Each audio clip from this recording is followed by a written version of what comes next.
काय ग एवढं काय पाहतेस आरशात? आहो, मी शरीराने किती बदलतीये ना, आणि मनाने सुद्धा. तुम्हाला काही बदल दिसतोय का माझ्यात? नाही, तसं काहीच नाहीये. तू आधी जेवढी सुंदर होती दिसायला, आता सुद्धा तेवढी सुंदर आहे. काही नाही बदल झालेला. हाव, आपल्याकडून सगळं व्यवस्थित होईल ना. तुम्ही माझ्या सोबत असाल ना. अगं आहे तुझ्या सोबत मी. तू काळजी नको करू. तू जेवढा बाळाचा सांभाळ करशील ना, तेवढा मी सुद्धा करल.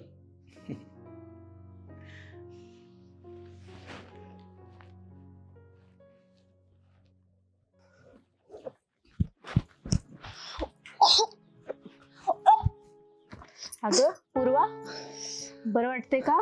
त्रास होतोय का खूप तुला? होय, खूपच त्रास होतोय हो. काही खाल्लं पिल्लं तरी खूप उलट होत आहेत. अगं आता होणारच असं, या दिवसात ना असा त्रास होतो. पण तू काळजी नको करू, हळूहळू होईल कमी. आई, पण मला कशाचा वास सुद्धा सहन होईना हो. अगं मलाही असंच व्हायचं सुवासच्या वेळेस. पण तू नको काळजी करू, हळूहळू सगळं कमी होईल. आणि आता तू फक्त आहे ना तुझ्या खाण्यापिण्याकडे लक्ष द्यायचं. हो. आणि तू काळजी नको करू, मी आहे तुझ्याकडे सगळं लक्ष द्यायला. ओझं वगैरे उचलायचं नाही आता, काळजी घ्यायची स्वतःची. ठीक.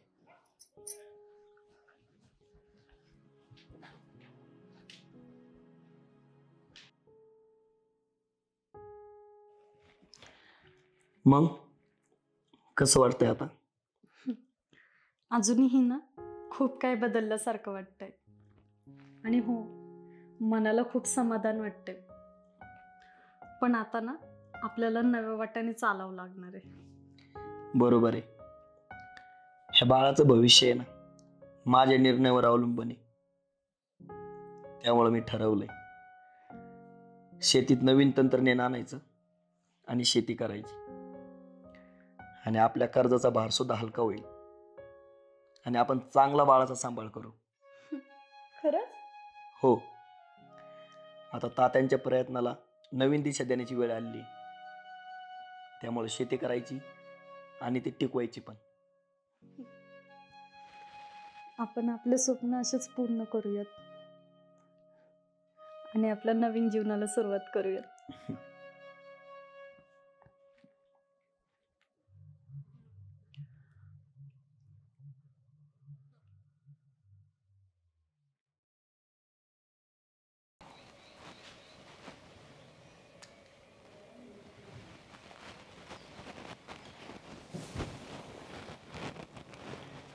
आपण फॅमिली प्लॅनिंग करत होतो ना, पण हे कसं झालं मला तर काहीच कळेना.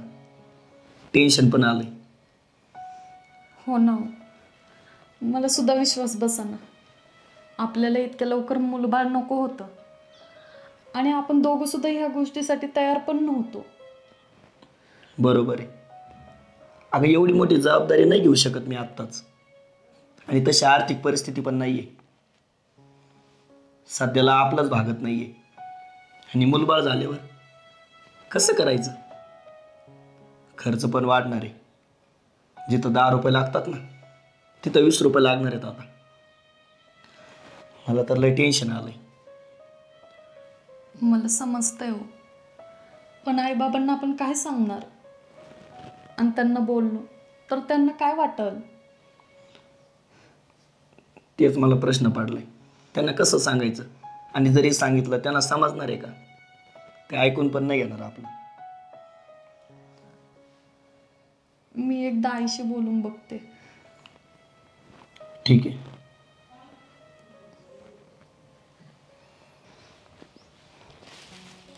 काय ग पूर्वा, काय झालंय? सकाळपासून मी पाहते गप्प गप्प आहेस. सुहासन तुझं काय झालंय का?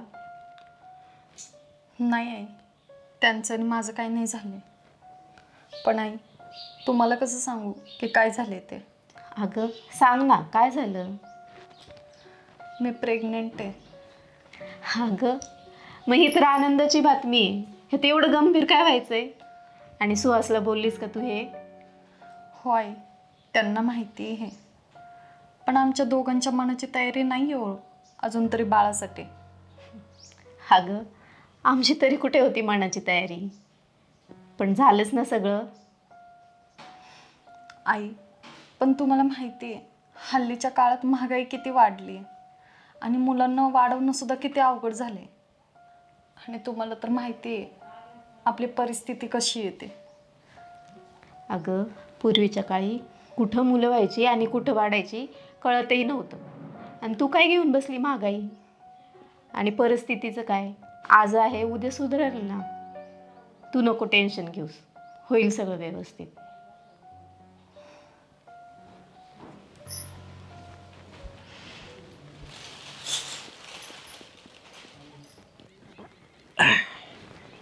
आईला आधी खायला पपया नव्हते आणि आता पपया इकडे फार पिकून गळ्या आले तरी कोण बघायला बी येईना.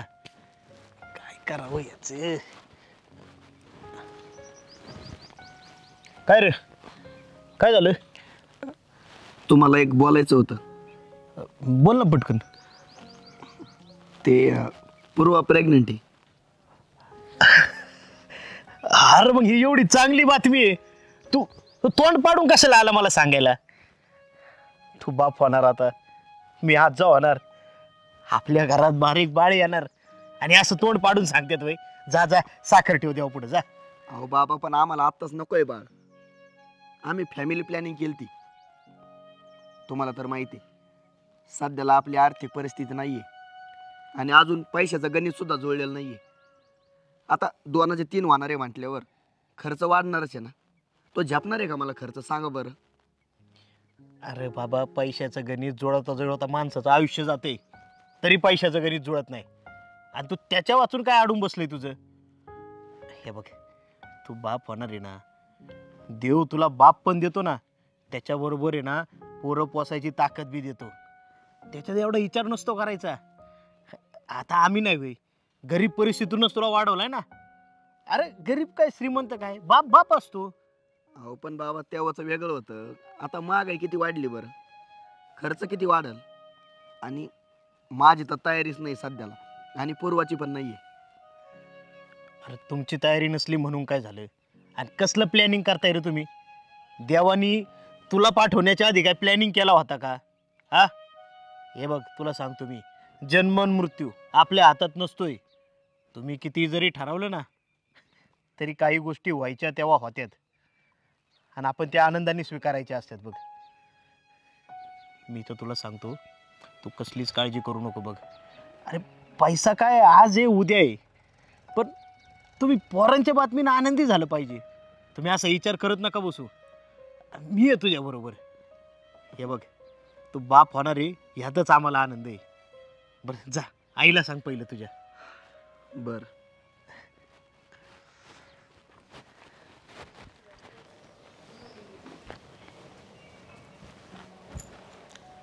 अहो, आई बाबा बोलतायत ते चुकीचं नाही वाटत आहे का तुम्हाला? हे बघ, ते अजिबात चुकीचं बोलत नाहीये, ते बरोबर बोलतात. खरं तर आपलंच चुकलं. मी बाबांसोबत बोललो पण, आणि त्यांनी मला सांगितलं समजून. त्यावर मी विचार पण केला. बाळ होण्याची गोष्ट आहे ना, फक्त आर्थिक नाहीये, ती भावनिक सुद्धा आहे. त्यामुळं हे बाळ आपण ठेवूया. पण आपल्या दोघांकडून बाळाचं संभाळ होईल का? अगं तू कशाला काळजी करते, मी आहे ना तुझ्यासोबत. आपण दोघं पण त्या बाळाचा सांभाळ करू.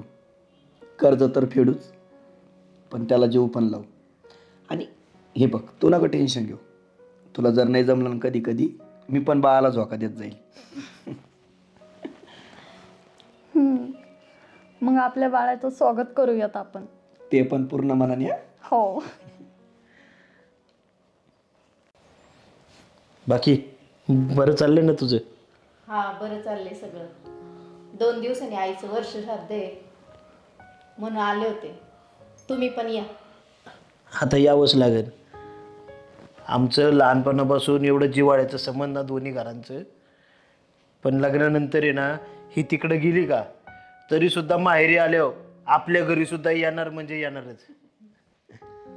घरच्या सारखे संबंध. अगदी आजार बिजार काय नाही, सगळं व्यवस्थित. चला म्हणजे म्हातारपण चांगलं जातंय म्हणायचं तुमचं. आमचं काय बाबा, हे साखर बिखर ब्लड प्रेशर नाही नाही ते आजार होऊन बसलेत बघ.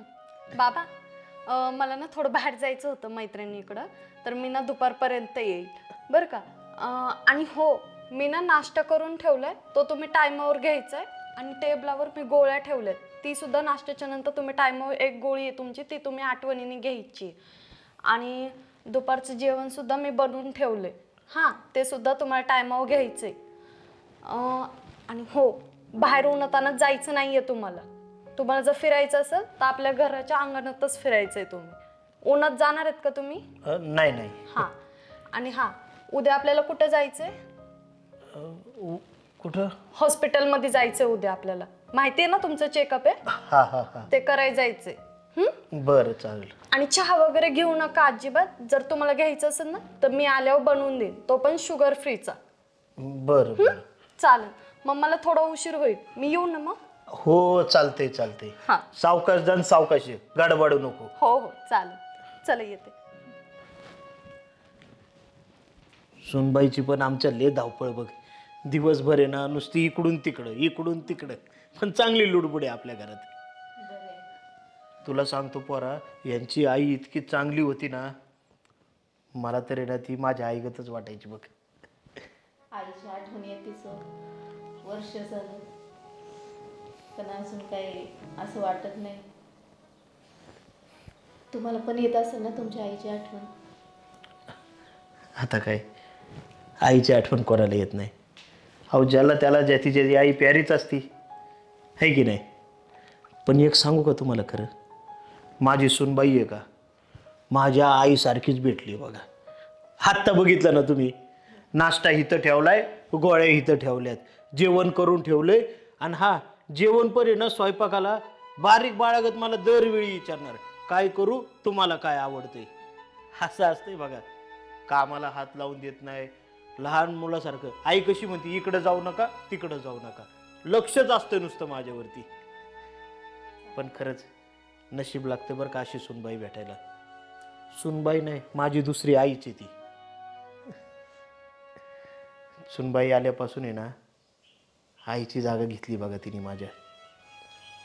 अहो मध्ये बारकी पोरं आहे का आमची, त्यांनी ते मदर डे का काय असतंय का, त्यावेळी सुनबाईला आमच्या गोळ्यान चॉकलेट आणली होती. मला सुद्धा असं वाटायचं माझ्या आईसारखीच मी सुद्धा तिला काहीतरी घेऊन द्यावा, पण उगा हसत्यान म्हणून ग बसलो मी. बरं बाबा, मी जातो, मला थोडं काम आहे. चालतंय. तुम्हाला पण फाट्यावर जायचंय ना? हा जाता जाता ह्यांना बी सोड मग तेवढं. हा बरोबर. चला.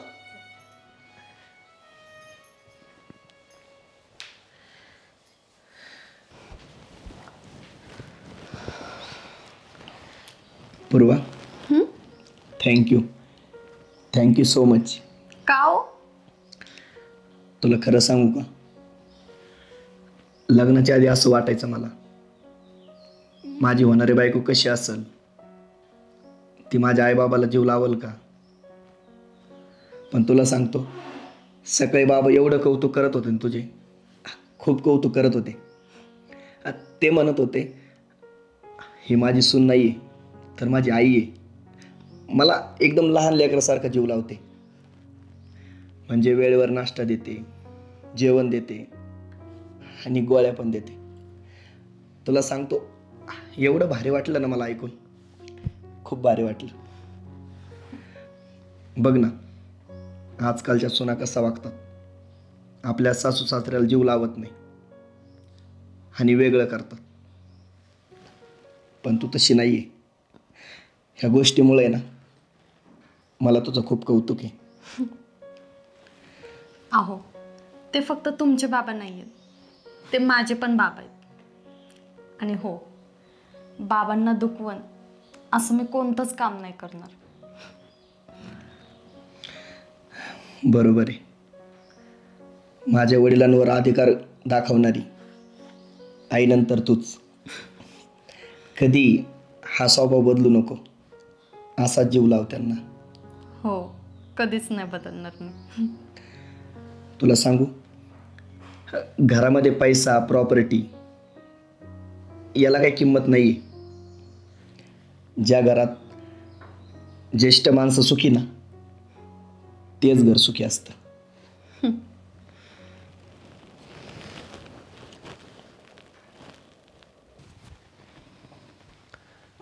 मालक, ओ मालक. काय रे? मालक कुठे गेले? ते गावात गेलेले आहेत, येतील दुपारपर्यंत. लय महत्वाचं काम होतं त्यांच्याकडं. मग ते आल्यावर येतो का? काय करतो? अहो पण काय झालंय माहितीये का, हां. माझं पोरग लय तापीनं फनफनलंय, अरे त्याला दवाखान्यात न्यावं लागन, म्हणून मी मालकाकडे आलतो पैसे न्यायला. किती लागत होते? जास्त नाही बरं का, पण एक 400-500 रुपये दिले असते ना बरं झालं असतं. अहो माझ्या खिशात लगेच पैसे नाहीत. बरं बघते मी माझ्याकडे किती आहे आणि देते.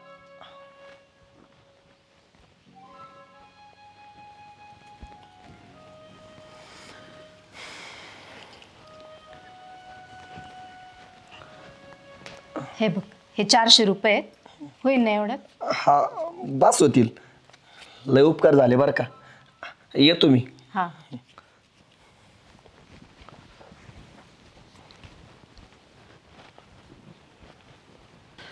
अहो आले का? अहो मग अशी तो भावड्या आला होता, पैसे मागत होता. त्याच्या पोराला आणले, ताप आलाय रात्रीपासून. त्याला जरा पैशाची गरज होती. म्हणलं बघा आहे का तुमच्या ड्रॉवरमध्ये. तर 400 रुपये होते. तो 400-500 म्हणत होता, मग दिले त्याला तेवढे. देतो म्हणला 2 दिवसात. म्हणजे माझ्या ड्रॉवर मधले पैसे तू त्याला दिले? हां पोरग आजारी म्हणून? हां. अरे बेवडे येते, पोरग बिरग काय नाही आजारी. आता त्या पैशाची आहे ना ते दारू पिन बघ. कशाला तू नाही ते उद्योग करत जाती? अरे मदत करायची ना तर एखाद्या गरजवंताला माणूस ओळखून करावा. ह्याच्या नादी लागत बसली तू. माझ्या नवऱ्याला पैसे कोणी दिले? यांनी. तुम्हाला कळत नाही का काय? हा, आणि तुम्ही कुणाला विचारून पैसे दिले? सांगा ना, कुणाला विचारून तुम्ही पैसे दिले? काय माहितीये का, त्याने सांगितलं तुमचं पोरग आजारी म्हणून हिने दया येऊन दिले पैसे. अहो माझं पोरगं नाही आजारी, आणि तुम्हाला माहित नाही का ते दारू पितात म्हणून? तर माहित असतं तर मग कशाला दिले असते ना पैसे? अहो तुम्हाला सगळं माहिती अजून मला बोलताय का? माहित असले असते तर कशाला दिले असते? काय माहितीये का, शेवटी पोराचं नाव घेतल्यावर माणूसाला वाईट वाटणारच ना, म्हणून दिले पैसे तिने. अहो पण बघायचं, पहिली चौकशी करायची ना, खरंच आहे का? म्हणजे आता दारू पिऊन आला का तो? दारू पिऊन आलेत ते घरी. मला ना काही कळतच नाहीये. माझ्या ना संसाराचं वाटो झाले. तुमच्या लोकांना ना बघवतच नाही माझा संसार. कशाला द्यायचे हो त्याला पैसे? हा आता हा दिलात ना तुम्ही पैसे, तर आता ते तुमचं तुम्हीच बघायचं. माझ्याकडे पैसे मागायचे नाही. बरं बरं चालतंय, पैसे मागतच नाही आम्ही. जाऊ दे, तुम्ही नका लय त्रास करून घेऊ. बघितलं, मदत करून वर आपल्यालाच बोंबे. म्हणून आहे ना, तू मला विचारल्याशिवाय काय कुठानेच करत नको जाऊ. आता मला तरी काय माहित? तुला काय माहिती म्हणजे? पैसे माझ्या ड्रॉवर मधले गेलेत ना, तुला काय करणार आहे?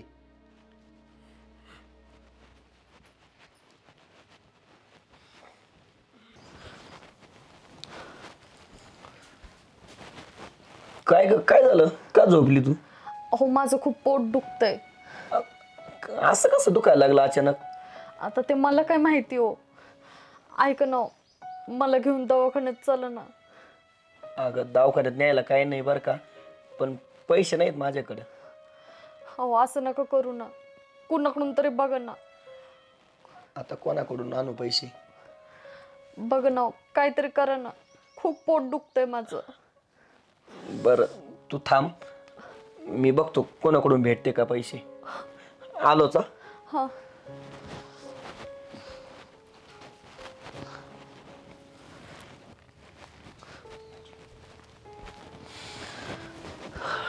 आलात तुम्ही? काय झालं, भेटले का पैसे? नाही भेटले. नाही भेटले? तुम्ही कुणाकडे मागितले नाही का? अगं सगळीकडे मागितले, पण नाही दिले कोणी पैसे. मालकाकडं? त्यांना पण मागितले, त्यांनी तर घरातून हाकलून दिलं मला. बरोबर आहे त्यांचं. मागच्या वेळेस तुम्ही खोटं बोलून त्यांच्याकडून पैसे आणले होते ना, आणि उलट जाऊन मी पण अजून त्यांना उलट बोलून आलते. ते तरी कशी काय देतील? अहो आता काय करायचं, माझं खूप पोट दुखते. सुहास, मालक मालक बसा.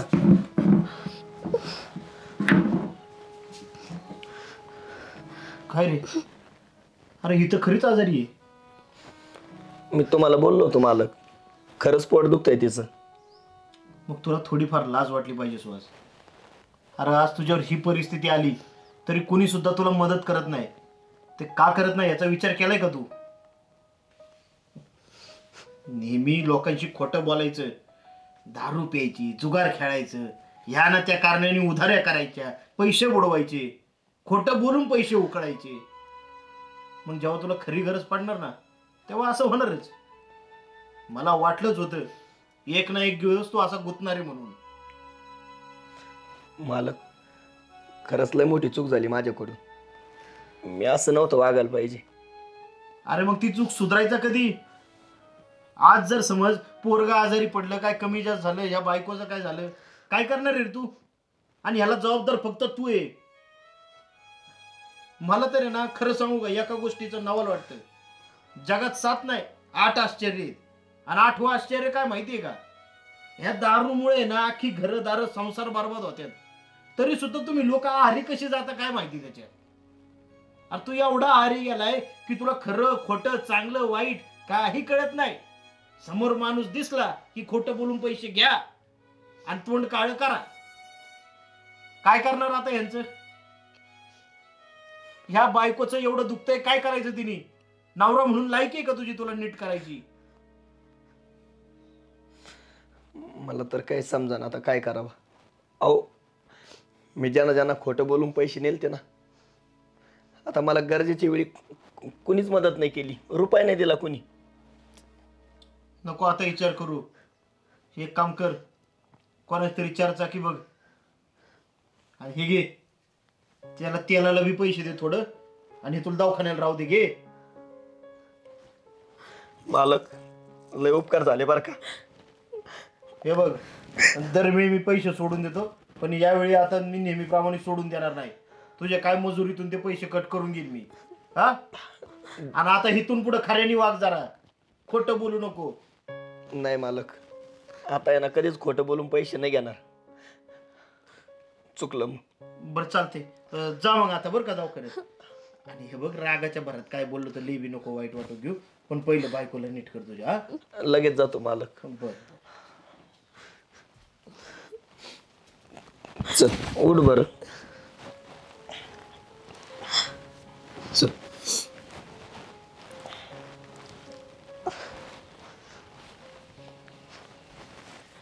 हळूच. चल.